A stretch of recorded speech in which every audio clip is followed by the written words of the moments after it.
Hi everyone, my name's Juliet and today I'm talking about layouts in Scrivener 3 for Windows.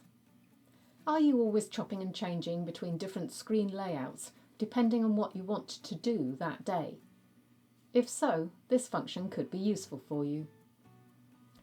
First, set up your screen how you want it. Then go to the Window menu and select Layouts.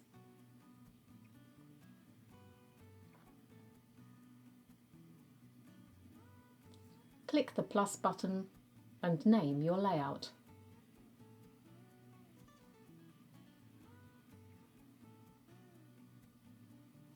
Repeat for all layouts required, and then you'll quickly be able to go into this function and select the layout you want without a lot of hassle.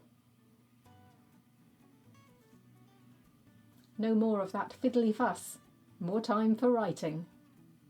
Thanks for watching, and if you've subscribed, I'll see you again next time.